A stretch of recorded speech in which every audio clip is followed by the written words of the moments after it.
Good morning, garden friends. Welcome to the channel. I'm Era, and this is Gardening on Purpose. If you're new here, welcome. And if you're a subscriber, welcome back. Thank you so much for taking the time to watch my video. I garden in Georgia, Zone 8A, where I do gardening-related videos. For today, I'm going to be showing you my compilation of clearance plants that here we are almost at the end of August, pretty much the third week, almost the fourth, and they still need to get into the ground. Obviously, it's been really hot, so that's not a good time, but the temperatures are really coming down. So I'm getting ready to put a lot of these in the ground, and I kind of want to show you what plants I've accumulated over the last couple of weeks. Let's get started. First up is the camellia. This one here is the Shishigashara. This guy here is I believe it's a 2.5, yes, 2.225 gallon. This is a part sun plant. I am struggling to find somewhere to put it, but I might not even put this one in the ground because I feel like if I do, then I'm going to risk missing out on these buds, even though the buds are kind of still tightly wound. I might leave this one in the pot until it blooms, then I'll put it in the ground. So this one here was a clearance plant, 2.25, ended up getting it half off. Shishigashara is a evergreen shade plant, part sun to part shade, and it is a beauty, and it is perfect for zone 7. Next up is a beauty here. This one is Purple Daydream Dwarf Loropetalum. This one here was also half off, and everything but one plant came from Lowe's. These guys here are full sun to part shade. They don't grow that tall, and they don't need to be in blazing sun, but they do need enough sun to bloom in the spring. This guy here was half off, and it grows 2 to 3 feet by 2 to 3 feet, and it is hardy to zone 7. So these guys here, 2 gallon, 2.25 gallon, not a bad price at all for evergreens. Then next up we have Paul's Gold. This guy here is a beauty. This is a Chamaecyparis. This guy here is also this one is a 2 gallon flat, and it is $12. This guy here is hardy to zone 5 to 8. So I'm in zone 8A, as you know, and my plants do really, really, really well here. Even the arborvitae, because yes, we do get hot and they need a little bit more water than usual to maintain them. And this one here, I've had this for quite a while, and it's been looking good even in the pot. But I do keep them in part sun, and I do water them every couple of days. I don't just water them every day, and I don't want to kill them off like that, but I do water them when the pot dries out. So this guy here is perfect. Of course, you know, arborvitaes, Chamaecyparis, they are evergreen, and they grow 5 feet tall and 6 feet wide, but that is going to be quite a while before I get to that. So loving that. Next up, you might have seen this in one of the most recent clearance videos. This one is, I believe this is Yaupon Holly. Yes, this is Bordeaux Yaupon Holly, half off at Lowe's, a full sun evergreen that is hardy to zone 7. Only grows 3 feet by 3 feet, guys. Now I have ideas for where some of these are going to go.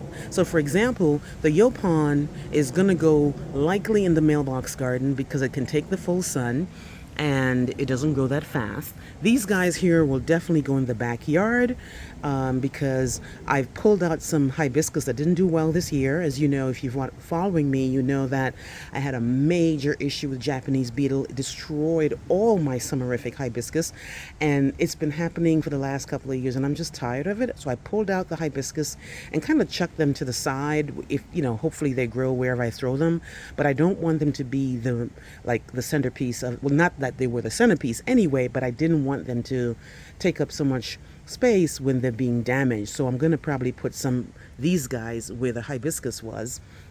This guy here, I have a place for it.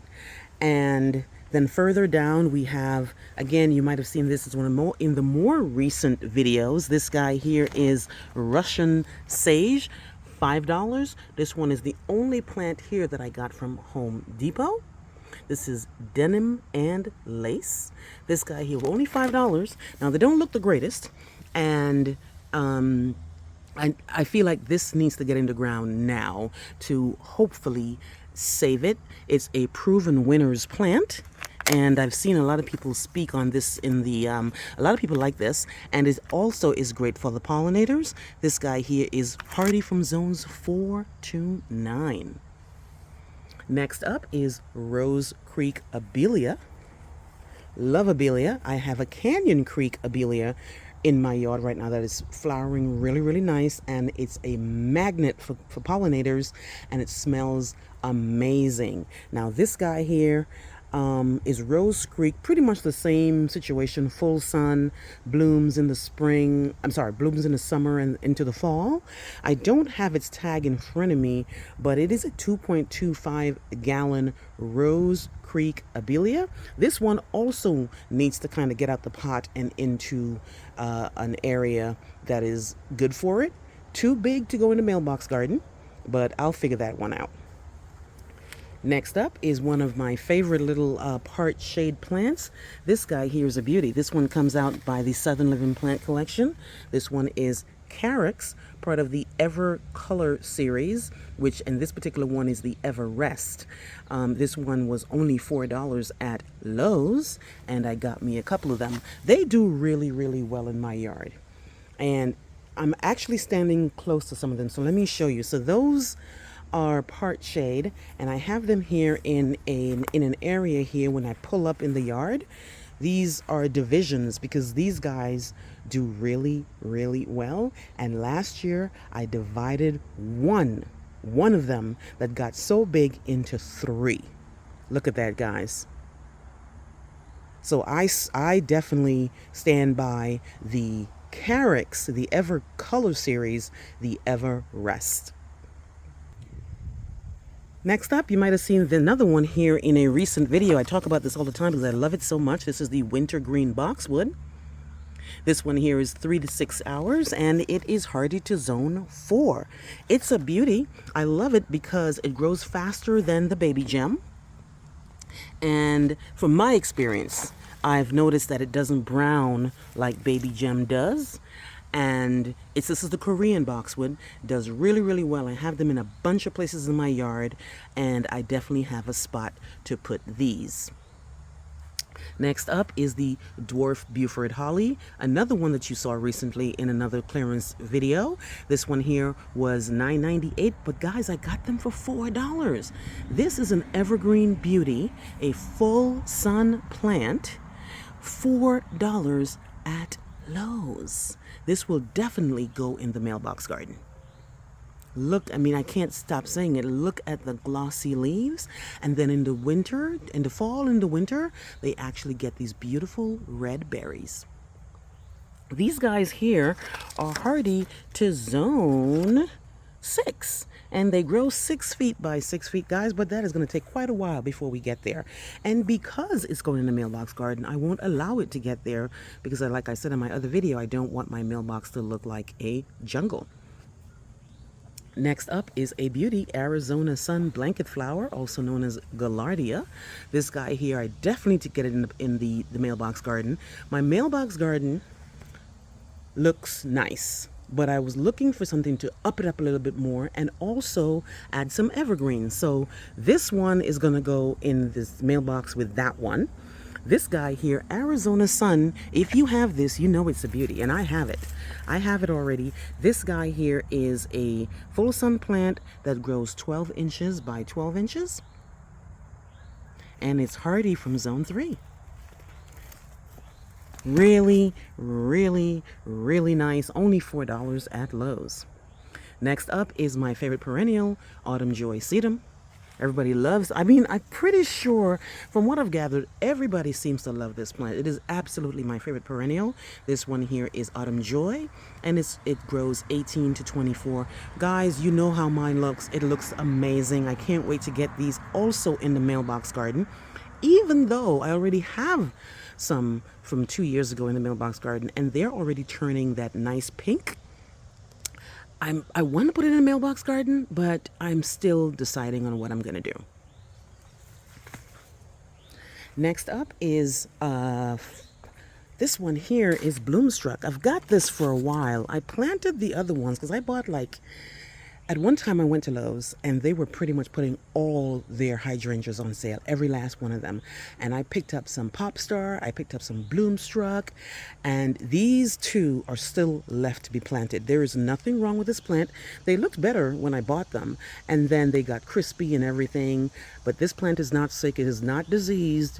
This plant is going through what macrophylla hydrangeas go through at this time of the year. I just need to get it in the ground. I have a spot for it. It definitely can't stay in the container because it's not hardy enough when we get our winters. So this guy here, Bloomstruck, was only $14, guys. This guy here is a 2-gallon Bloomstruck by Endless Summer. And you guys know I rave about it because I like it so much. And this one only requires morning sun, and it's hardy from zones 4 to 9. I love that plant, and they're doing well. The same day I bought those, they look really, really nice. And I also bought the Popstar. So the Popstar is already planted. So here I am again in that same bed with the Carex. I have the Popstar, and the Popstar is doing great. This one, when I bought it, it had a bunch of blooms on it, and they did well. This is another set of blooms that it has. And then look, guys, new blooms coming. Amazing. Looking really nice and healthy. And again, the other Popstar, because I bought 3 Popstars, the other one is doing amazing too. So I really lucked up that day when I went to Lowe's and they were putting all their hydrangeas on clearance. Finally, guys, a big hit today. Now today I went to Lowe's to try to find some Lyrope because I'm working on a project, and I only wanted to get the Lyrope Muscari. Home Depot has a bunch of spicatas, but I don't like spicatas, and we all know why spicatas are no good, because they choke out stuff. They're definitely invasive in my area, so I only buy the Muscari. And the Muscari has impressed me this whole season, guys. They have seriously impressed me. I went to the store looking for them and they didn't have any. But look what I end up finding. Obsession Nandina, guys. Look at this beauty.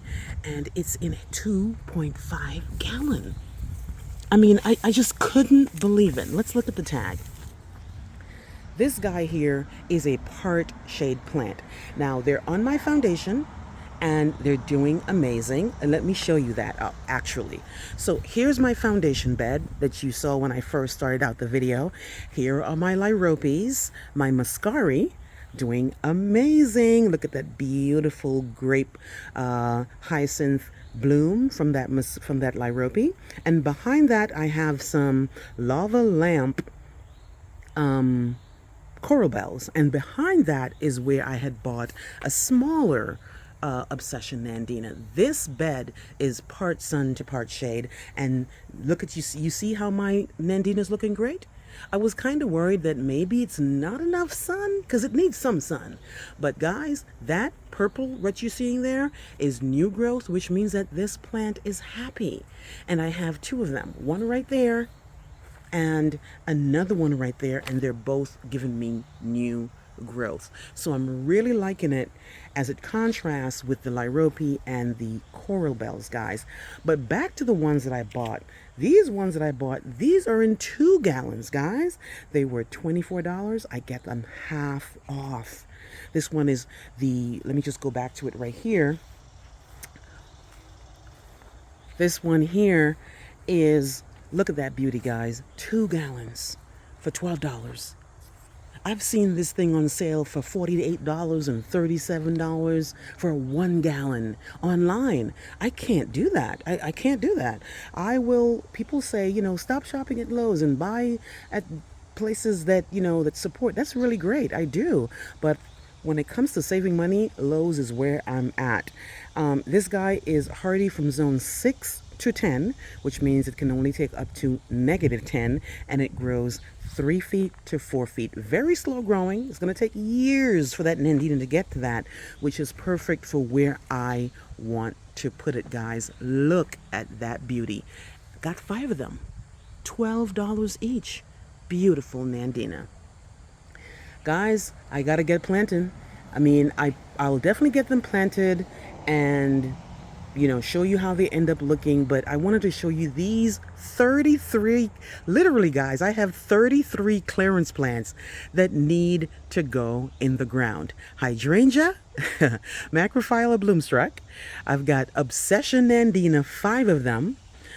I've got 4 Autumn Joy sedums, 3 blanket flowers, 4 dwarf Buford hollies, 2 Korean boxwoods, 3 Carex Everest, 1 Abelia, 2 Russian sages, a Yopon holly, 2 Camiacyparis, 2 this is so funny, 2 Loropetalums, and 2 camellias. Guys, let me know what you think. How's your clearance shopping going? Have you started planting yet for the fall?